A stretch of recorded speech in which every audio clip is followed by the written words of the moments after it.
Pushkin. A global pandemic, protests across the country, a nationwide recession. So far, 2020 has felt like 10 or 15 years wrapped up in one. And Sam Sanders thinks we should talk it all out. Sam Sanders from NPR hosts a podcast called It's Been a Minute. Every week, Sam Sanders and his hosts make sense of the news and the culture without overwhelming you. Join Sam Sanders every Tuesday and Friday. Listen and subscribe now. It's Been a Minute from NPR. One day, not long ago, I went to visit the Lawrenceville School just outside Princeton, New Jersey. A very old, prestigious private school, leafy campus, Gothic this and that. I asked one of their deans, could I come and meet with some students? She said yes. Does everyone have a piece of paper and a pen? The dean put together a group of 20 kids. We met in a conference room looking out on the campus lawn. On a scale of 1 to 10, don't put your name on it.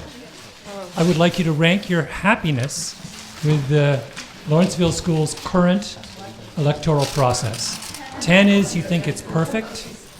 1 is you think it's maybe time to bring in Adam.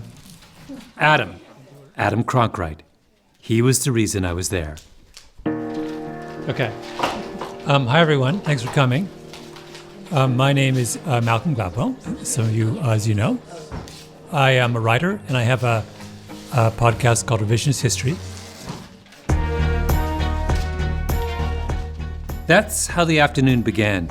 I said I wanted to run an idea by them, an idea field-tested by this person I just met, Adam Cronkright, about talent and chance and how we choose others to lead us. And I would encourage you all to be, if you think I'm crazy, you should say, Malcolm, you're crazy. Maybe this idea could change a lot about what's wrong with the world right now, or maybe not. Revisionist history is about the overlooked and misunderstood.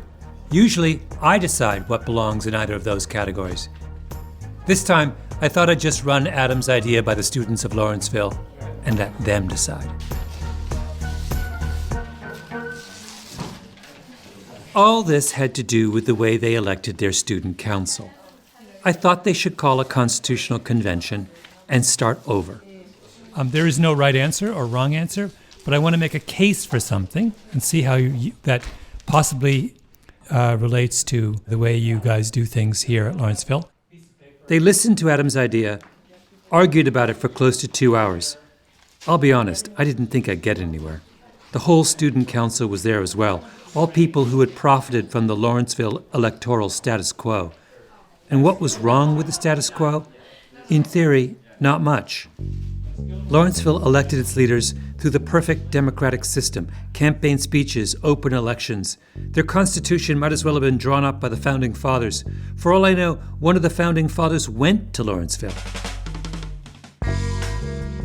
But then, at the end of the afternoon, I said, okay, now that I've given you an alternative, how happy are you with what you have? Scale of 1 to 10. 1 is totally miserable with the status quo, and 10 is delighted, everything's perfect. I want to see your number. Rip it off and hand it to me. Don't put your name on it. Do I have them all? As the students handed in their little slips of paper, I glanced at a few. I was taken aback. Lawrenceville had the perfect democratic system, and upon reflection, upon exposure to a little of Adam Cronkright's subversion, there were a lot of students in that room who decided they didn't like it anymore. I told them I'd do an official tally later, after I got home, but... There's some unhappiness in this room. And if they seem discontented with democracy in the gilded corridors of the Lawrenceville School, I can only imagine what it's like elsewhere.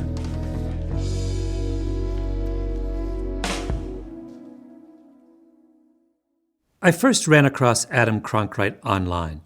I was just rummaging around Google one day, and what he was doing struck me as so interesting that I tracked him down. Cold called him. Are you ever in New York City? This was November. He said yes. He'd be there in February. So we settled on a date, and he came to my apartment. Young guy, beard, big backpack, hiking boots. So tell me, actually, before we get into the question, where are you from? I'm from just outside of Syracuse, New York. Yeah. So central New York. How did you end up in Bolivia? Cochabamba, to be more precise, a mid-sized city in the mountains of central Bolivia. It turned out to be a long story. It starts in Canada, across Lake Ontario from his hometown. I remember where I was when I thought of the idea, Where were you?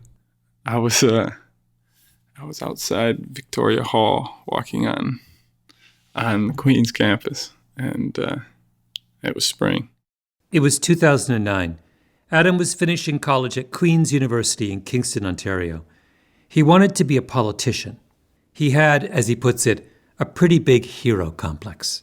It's kind of going to save the world, and coming to terms with this idea that, be difficult to get to the heights of power without having to make some serious compromises externally, internally.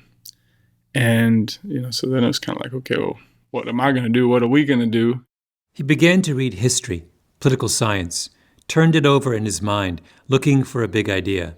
And this is going to, right all the wrongs. But I wasn't that involved in anything. He was more of a dreamer than a doer. Adam graduated. The world was in a financial crisis. Occupy Wall Street was one of the protest movements that grew up in response.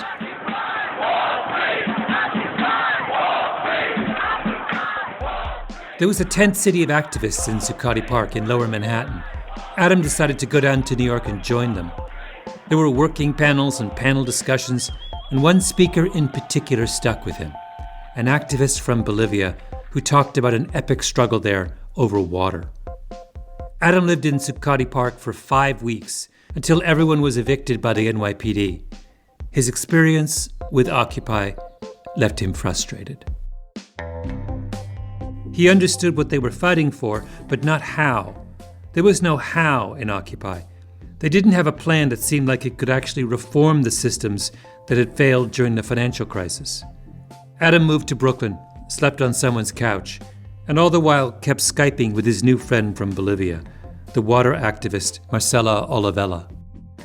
I kind of shared with her that I was feeling a bit burnt out, disillusioned from what I was seeing, and she's like, well, you ought to come down to Bolivia and check out social movements there. So he did. Syracuse to Kingston to Zuccotti Park to Bolivia. He made his way to Cochabamba, and there he met Marcela's brother Oscar, who runs a foundation. So I was working with them for a while, and then Oscar one day was in the car and he's asking me, what are you into?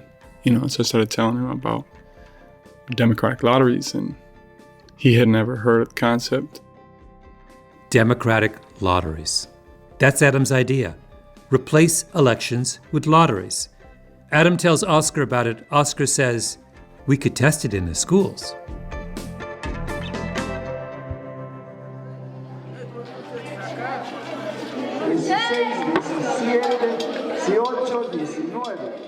They sign up a rural elementary school and 2 high schools, a night school and a regular high school. And Adam sells them on this new way of picking their student council. Anyone who wanted to be in the lottery put their name forward, and then the whole school gathered in the gym to hear the results. We wanted something that was very visual, that could generate buzz. And so they had some clay pots, and we used fava beans as a crop that they grow there. They're kind of the biggest beans you can find, and so we had 2 colors, green and purple. The students would put fava beans in the pot, and they'd cover it with an aguayun, a traditional cloth, so that it's from there, and it was also kind of visually beautiful. If there were 200 students running for 8 student council positions, they would put 192 green fava beans in the pot and 8 purple ones. Then all the candidates would line up. The kid reaches in under the cloth, grabs a bean. Yeah. Do they hold it up if it's purple? They hold it up. If it's purple or green, they're supposed to hold it up. So the school can see.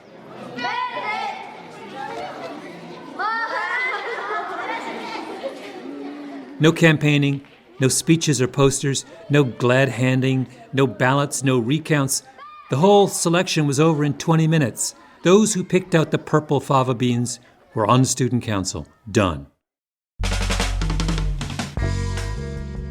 Now, I know that sounds like a crazy idea. You would never go for that, would you? Or would you?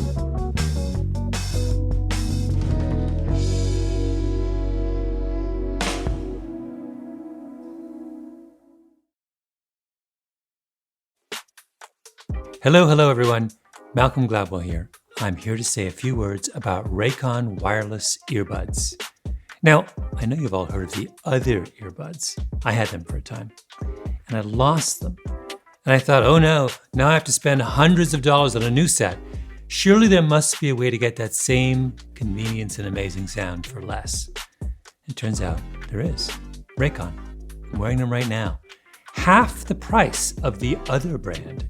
And they sound every bit as amazing. And they look really amazing too. It doesn't look like you have some kind of protuberance hanging from your ears. Their newest model, the Everyday E25 earbuds, are their best ones yet, with 6 hours of playtime, seamless Bluetooth pairing, more bass, and a more compact design that gives you a nice, noise-isolating fit. Now is the time to get the latest and greatest from Raycon. Get 15% off your order at buyraycon.com/Gladwell. That's buyraycon.com/Gladwell for 15% off Raycon wireless earbuds. buyraycon.com/Gladwell. Like a lot of you, I have some secrets when it comes to my browsing habits, like how much time I spend every day on car websites. It's incredible. If you were to look at my browsing history, you'd be like, does this guy have a life? If my fellow Pushkinites saw it, they'd be like, we're paying you for this? So what do? I go dark. Now, for a lot of people, going dark means incognito mode. But let me tell you something. Incognito mode does not actually hide your activity. It doesn't matter what mode you use or how many times you clear your browsing history, your internet service provider can still see every single website you've ever visited. That's why, even when I'm home, I never go online without using Expressvpn. It doesn't matter if you get your internet from Verizon or Comcast. ISPs in the US can legally sell your information to ad companies. Expressvpn is an app that reroutes your internet connection through their secure servers so your ISP can't see the sites you visit. Expressvpn also keeps all of your information secure by encrypting 100% of your data with the most powerful encryption available. Most of the time, I don't even realize I have Expressvpn on. It runs seamlessly in the background and so easy to use. All you have to do is tap one button and you're connected. Protect your online activity today with the VPN rated #1 by CNET and Wired. Visit my exclusive link, expressvpn.com/Gladwell, and you can get an extra 3 months free on a 1-year package. That's expressvpn.com/Gladwell, expressvpn.com/Gladwell to learn more. Adam Cronkrite learned 3 important things from his work on school lotteries in Bolivia. I'm going to call them Cronkrite's laws. None of them, I think, are obvious beforehand. At least, they were not obvious to him. First, numbers, as in number of candidates. Typically, what percentage of the kids want to be part of the lottery? It varies by the school. Yeah. It varies by the school. And so at the night high school, these kids often work even on Saturdays, like they got a full schedule. So we would usually get between 20 and 30 students who are volunteering for like 12 spots, right? So it wasn't a huge turnout. And then at the rural K through 8 school, it was literally like every student that could participated in every lottery. And then, at another school we worked at later on, it was an urban high school, but in the morning, there you had at least half of the school. After the student council members finish their time in office, Adam always asks a simple question. Would you have run if we had done things the old way, with campaigns and speeches? It's about 3/4 who say no right away. Why do they say no? Well, they say that nobody would have voted for me. I was new in the school, didn't have a lot of friends, I would not want to run a campaign, and ask people to vote for me. It's the things that you can kind of guess are impediments. They liked serving in office. They just didn't want to run for office. The demands of the campaign were filtering out all kinds of people who would otherwise have been very interested in student council politics. Overwhelmingly, those who win the lottery one year, in fact, run again the next. So yeah, they tend to line back up. But when we ask them, if it'd be normal elections, would you have done it? The majority say no. What's interesting is the extent to which running for an office and running an office are two very, very different things. Mm-hmm. And someone may be both capable and interested in running an office, but have no interest in running for. That's the first law. In a democracy, elections are supposed to encourage participation, but they don't. They discourage it. Lotteries encourage participation. Okay, Cronkright's second law. When you choose your student government by lottery, you see a change in the kinds of things the government actually does. In my high school, the student council basically organized dances. Not at Adams schools in Cochabamba. At the night school, for example, the student government tackled all kinds of issues. Human trafficking is a big problem there. And so they organized a workshop on human trafficking that had theatrical production and breakout groups and stuff. They've gotten first aid kits for their schools. Their schools don't tend to have them. They've organized educational field trips. The student council put together soccer tournaments and poetry competitions. They opened a library. School didn't have one, and so they solicited book donations from institutions and DVDs, and they were able to get a computer donated from the Ministry of Education, and they set it up and they ran it.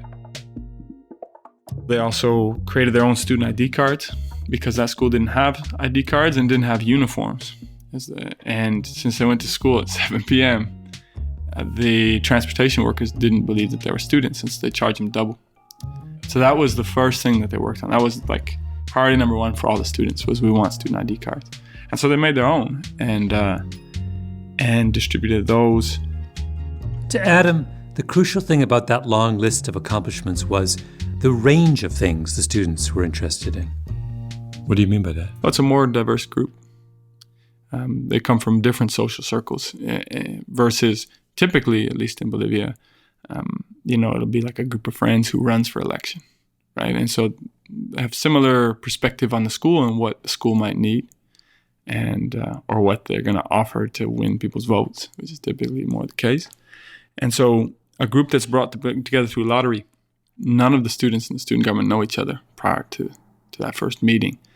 And they often have very divergent interests. You'll have, jocks and artists and, just kind of the whole gamut. The whole gamut.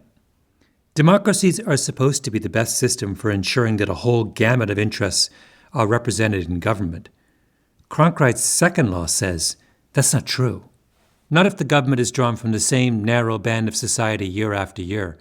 It's the lottery that gives you a truly representative sample of leaders. After the success of a few experiments, Adam helped set up a nonprofit called Democracy in Practice to work with student governments in Bolivia.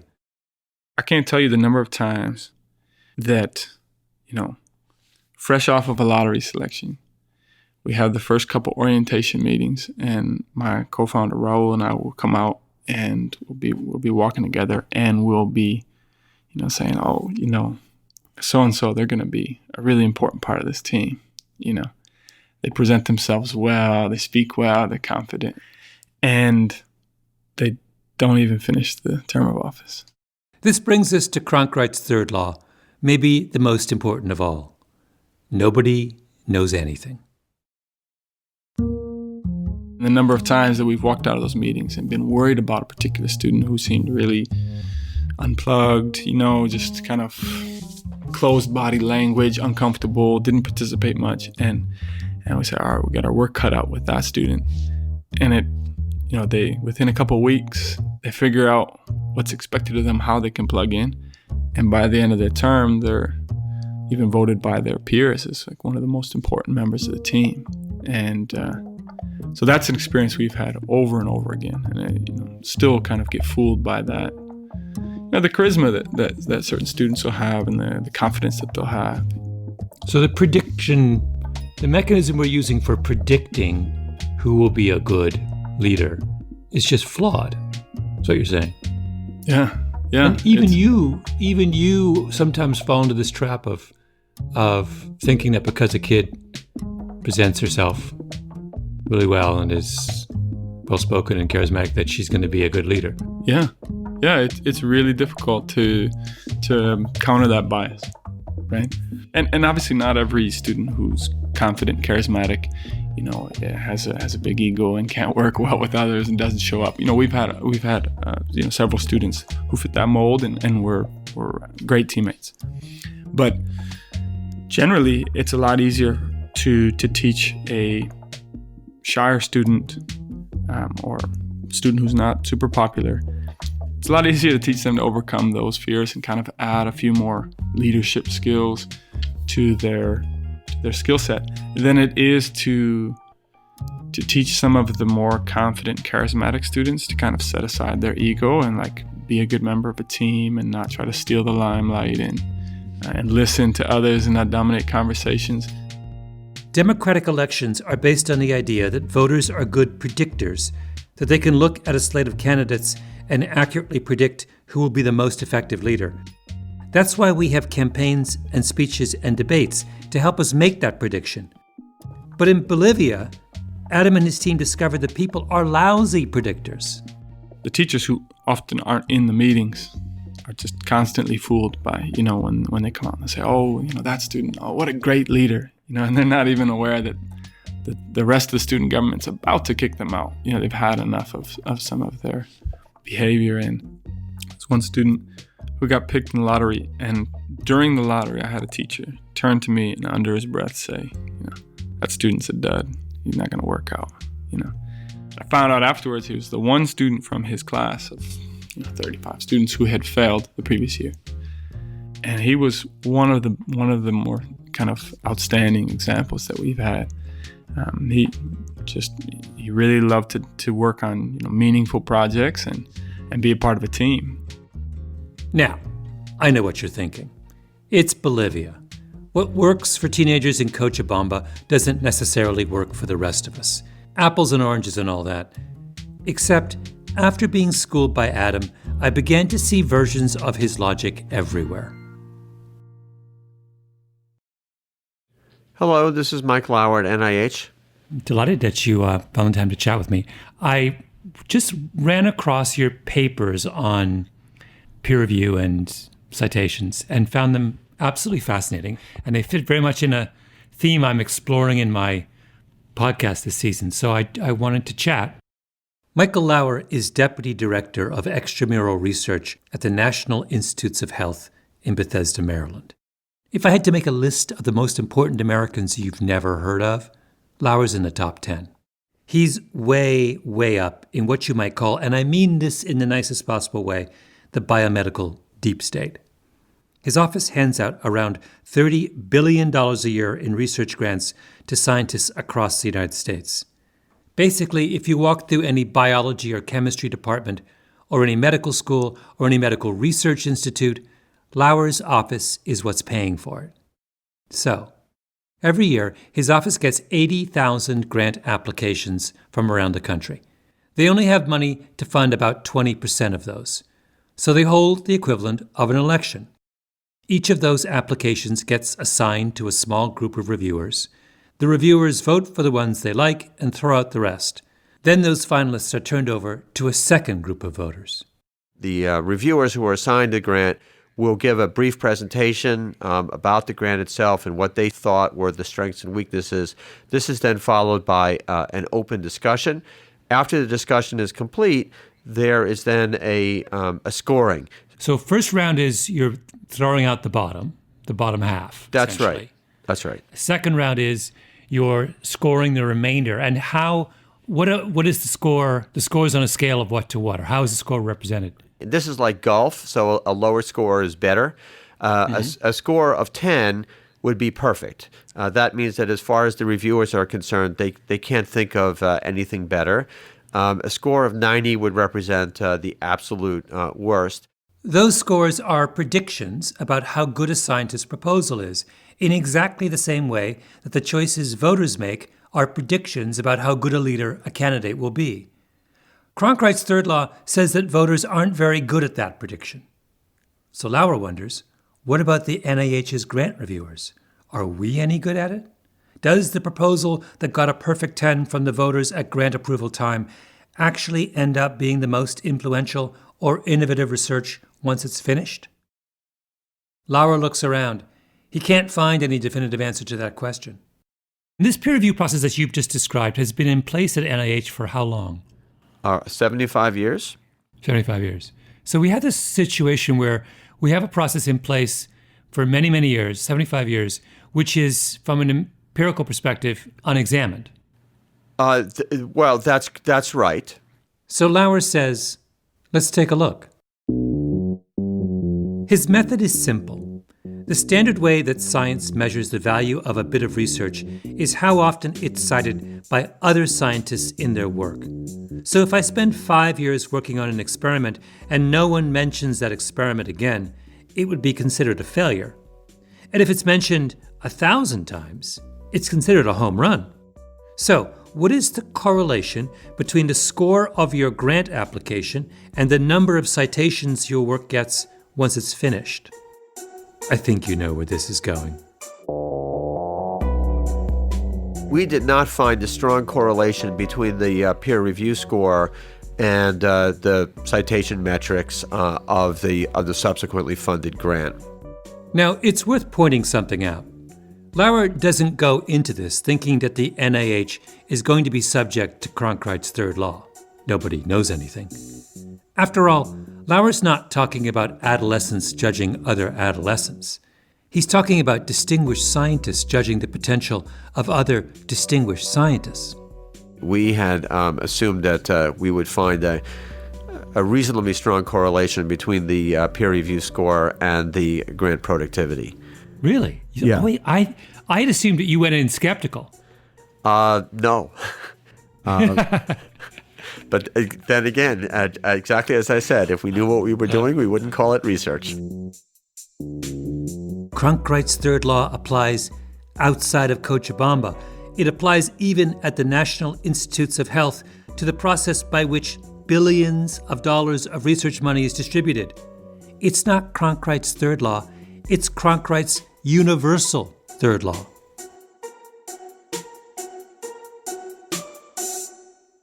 When Lauer publishes his research, lots of other scientists look at his results and say, if he's right, our electoral system in science is broken. I mean, why bother voting on grants at all? People throughout the scientific community start talking like Adam. Start saying, let's just do a lottery. Let the reviewers make the first cut and get rid of the obvious losers, then put the rest in a hat. My favorite article ran in the Wall Street Journal by two microbiologists, Ferric Fang and Arturo Casadevall, entitled Taking the Powerball Approach to Funding Medical Research. Powerball, for goodness sake, with the subtitle, Winning a Government Grant is Already a Crapshoot. Making it official by running a lottery would be an improvement.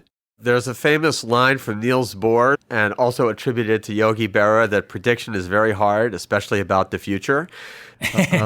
By its very nature, science is unpredictable. And essentially what we are asking scientists to do is to make predictions about something which is itself inherently unpredictable. Well, so is leadership.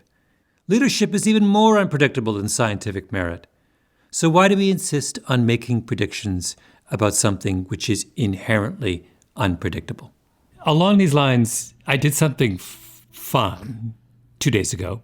I went to the Lawrenceville School, like a fancy boarding school in New Jersey, and I spoke to a group of kids, seniors and juniors, a random group of kids, but including the student council, and student council president. And I told them about your work. I described it to them. And I said, at Lawrenceville, you have a very similar situation. This is a pre-selected group of highly able people, but you use essentially a peer review process to decide who is eligible for the student council, right? They have a vote. Yep. And I said, well, given the fact that Dr. Lauer's work suggests that we're bad at making those kinds of predictions at the very top, would you consider changing the way you elect your student council and student council president? Yeah, I can imagine the laughs. No. On the contrary. As you'll discover, the students at the Lawrenceville School did not laugh at this idea at all.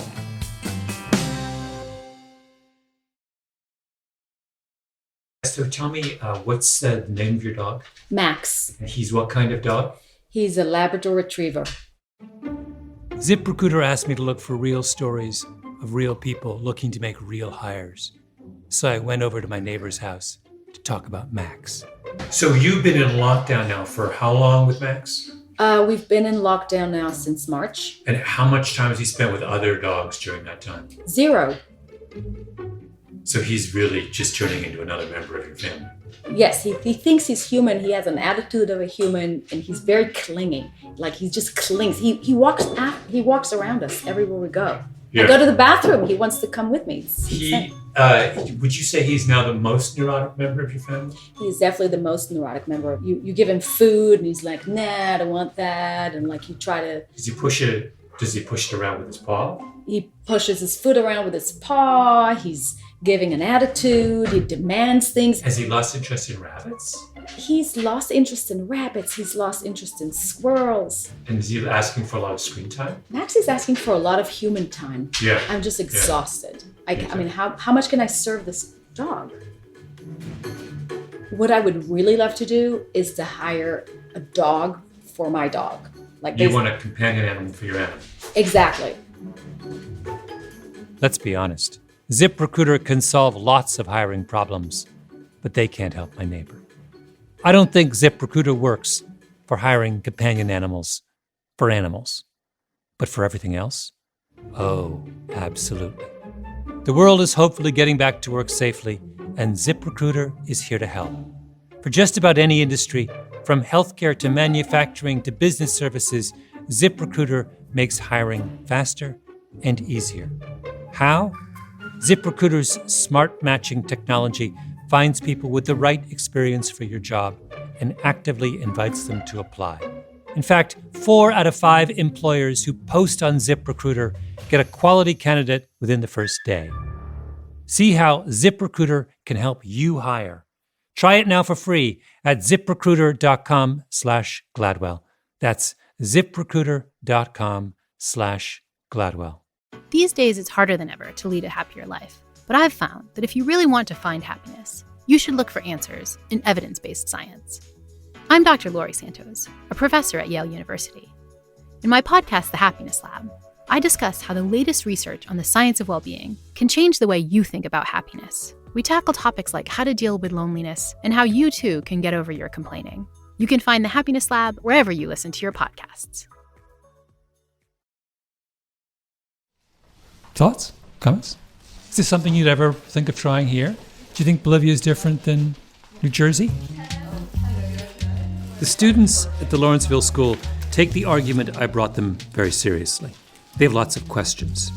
The democratic process at Lawrenceville is steeped in tradition. They're a little leery of leaving the process up to chance, especially for the top, student body president. You don't want to have to go to the first school meeting and have a president who's a little bit shaky. Because the first time you go to school meeting, you're expecting the freshmen to be excited about the school year ahead and the seniors, everyone in between, to be excited about the school year ahead. You don't want to have to learn with them. The students are crammed into a small conference room. Some sit at a long table, others stand along the walls. The headmaster and one of the school's deans stand by the door. A microphone is passed to whomever wants to speak. This is a student named Soleil. You want to have someone initially who is a figurehead, who can immediately be put into a stressful situation of talking to the entire school and basically the entire faculty perform at the highest level. One of the president's most important functions at Lawrenceville is the school meeting that happens in the auditorium every Thursday morning. 45 minutes. All the students show up. It's a central part of the school culture. Hi, I'm Quinn.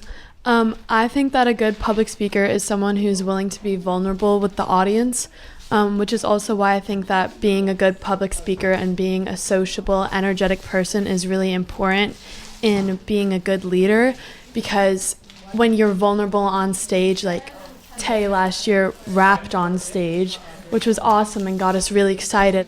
Tay, Lawrenceville's current student body president. He's standing at the back of the room. Later when we chat, I learn he's half Nigerian, half Kenyan, grew up in London. I've noticed that we have not heard from the current president of Student Council. Hold on, wait for the... Tay is the only one in the room wearing a suit, a little bit of his English formality. Tell me why you think you were elected. Why do I think? I think a large part of why I was elected is the fact that I am someone who has made sure that I am very present on campus. I speak to as many people as possible. I think I'm known for generally being someone who does speak to people and looks to make change and help people. Did you really rap in your speech? Yeah, so my closing speech, the person I was running against, he was a phenomenal speaker. He partakes in theater, so he was, if not as good, he was definitely, he's actually, I would actually say he's a better public speaker than I was. Mm-hmm. So I knew that I had All the great public speakers, by the way, do that. Exactly. They claim that others are better public speakers. Oh, for real? Yeah. No, but genuinely, he is someone who speaks on stage a lot. He is a theater kid, so he's great at public speaking. So I knew that he was going to come, in essence, all guns blazing and produce a phenomenal speech. So I knew that there was some way in which I had to show that I am a quote-unquote fun guy, and someone that the student body could relate to. So I decided to go out with a rap in my closing statement. I have to say, I really like Tay. He's incredibly thoughtful and charismatic. My first thought after talking to him was, would I have voted for him? I think I would have. But then I thought, aren't I making the same mistake that Adam Cronkite warned about? Am I unfairly ruling out other students who might be just as capable of being a great student body president? Back when I met with Adam Cronkite, he'd talked about this one student at one of his schools in Cochabamba. What happened to him? What happened? I really should have played this tape for the Lawrenceville students. He started off, he looked bored, he looked uncomfortable, just slouched in his chair, didn't know if he was listening and stuff. The moment that they started to do some of that work, he just would wake up in the meetings basically and start bottom lining things. He'd say, I can go take the letter down to the mayor's office. I can go do this. I can go do that. And he'd do it. He'd follow through, and that sometimes is in short supply when you're working with teenagers, Mm-hmm. And he really liked to do those types of things, and he'd follow through. And so then people started to count on him, and they realized they could count on him. And he took on a lot of responsibility. Adam Cronkite also told me about another student named Richard, new in school, completely introverted, who then blossomed and turned out to be one of the most effective student council members. I remember walking with him after one of the first meetings, and I told him, this is your opportunity. Everyone else in the group is looking to you as a leader. And he stopped dead in his tracks. He looks at me all confused and he says, I'm not a leader. I'm not always out front and dominando, dominating the conversation, Mm-hmm. And I told him, that's not our conception of leadership. A leader is someone who develops leadership in other people, right? And works well in a team. And I think this is the key, the larger lesson behind Cronkite's 3 laws. It isn't just that we're bad at making predictions, it's worse than that. It's that our whole system of prediction is screwed up. Because we require that our candidates perform for us, we'll never get the Richards of the world, or the student who everyone thought would be a dud. Neither of them could win an election, could they? They'd slouch in their chairs and look bored and uncomfortable. They'd get blown off the stage, even though both those kids could end up being great leaders in their own right. In that room at Lawrenceville, there were Indian and Korean and Chinese and African American and white American kids. They were from all over. Some were funny, some were serious, Some sounded like they were 45 years old, some seemed very young. They were as varied and idiosyncratic as any group of teenagers anywhere would be. So why, when it came to their leader, did they cling to a system that ensured that only one type, the performer, could win? Now, even if you accept those arguments, there's still the problem that a lottery doesn't feel right. If you win an NIH grant under the old system, you get to walk around and say, "My grant was selected over thousands of others." It feels earned. If you win an election, you get to say, "The people chose me." And the people get to say, "I chose her." My name's Frankie, and I think another aspect of the sort of arbitrarily picked lottery, like its effect, I think it's worth thinking about its effect on like the students themselves and their kind of response in terms of their lack of control or say over who is decided to be the leader. But here's what I think Adam Cronkite would have said to Frankie. You can't just pay attention to the legitimacy of the end result. You have to pay attention to the legitimacy of the process. Suppose we did this in, we'd chosen a big set of people and then chosen our president by lottery. What percent of American presidents would have been female? 50. So wait, you guys, twice I've heard this argument that buy-in depends on elections. But when it comes to presidents, it seems to me the opposite is true, that if we had a lottery, whole lot of people right now who feel disenfranchised would feel enfranchised. It was at that point that a sophomore named Summer suggested a hybrid plan, kind of like the Lawrenceville version of the idea that has been floated for the NIH. Have voters make a first cut, then pick the final winners by lottery. Who has that potential to learn and to grow and is open to other viewpoints, whereas someone who's already stuck in their ways. Summer laid out her idea, then stopped, looked around the room. Wait, Summer, don't give up. This is I love this. Keep going. So, walk me through. I'm going to make you Dean of Students for the day. By the way, the fact that Summer stopped like that while exploring her idea, that's exactly the point of Adam Cronkite's lottery work with students in Bolivia.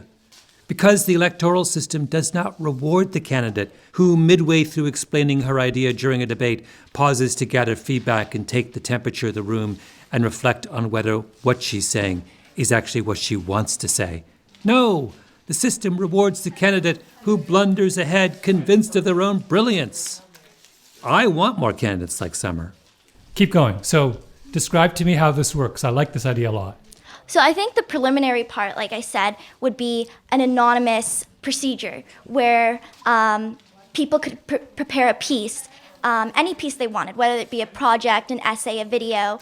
And then from there, I was either thinking that there could be a lottery system from there, because at that point, the people chosen are ones you're equally interested in representing the community. Wait, so Summer, we're going to call this the Summer proposal. So what you're saying is, suppose all the students look at these 50 projects, and then you're saying that they would vote on the ones they like the best? Yes. And then from that pool, you would do potentially a lottery? Yes. Love this idea. Now that they had thought about their electoral system and talked about the alternatives, how happy were they with the status quo? I wanted a vote. I want a show of hands. Scale of 1 to 10. 10 meant happy, 1 meant disillusioned. What should it be? Hold on, what should it be? Because I'm going to let you know, and I'm going to hold you to this. And I got them to agree that 6 should be the threshold. Anything less than 6? Anything less than that, and they should consider calling their own constitutional convention and rewriting the rules. Raise your hands way up, way up, way up, way up. That carries the day, folks. All right, I'll let you know. Thank you all very much.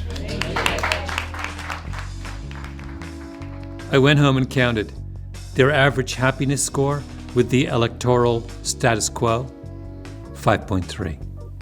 A tried and tested democratic process honed over generations at one of America's most prestigious private schools. And when you ask the students, even for a moment, to think about how well it works, they say, we're not so sure. Oh, I forgot to mention one thing. Kind of a big thing. Wait, so do you think colleges should... Where I really wanted to push this discussion was maybe colleges should choose their students by lottery. I think there's a lot to be said for that. Oh, you like it? You like that idea, Michaela? Yeah, I think I do. I'm not prepared to give you a full answer on it. You guys right are so now. cagey. They were mostly juniors and seniors, either on the cusp of the endless college application process or in the middle of it.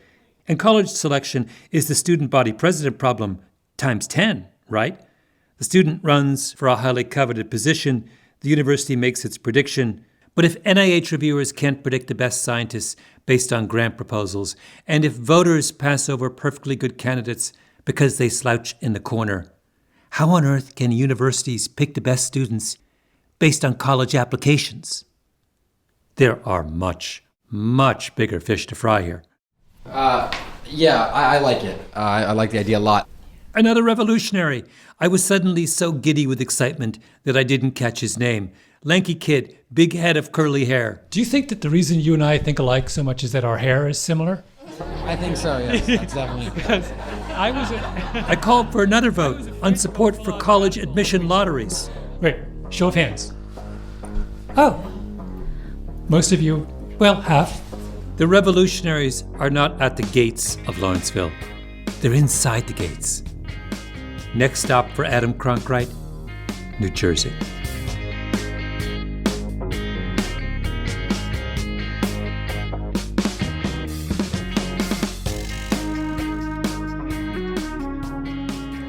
Revisionist History is produced by Mia Lobel and Lee Mengistu, with Jacob Smith, Eloise Linton, and Anna Naim. Our editor is Julia Barton, original scoring by Louis Scarra, mastering by Flawn Williams, fact-checking by Beth Johnson. A special thanks to the Pushkin crew, Hedda Fain, Carleen Migliori, Maya Koenig, Maggie Taylor, Jason Gambrell, and of course, El Jefe, Jacob Weisberg. Oh, and big thanks to the staff and students of the Lawrenceville School for a really fun afternoon. I'm Malcolm Gladwell.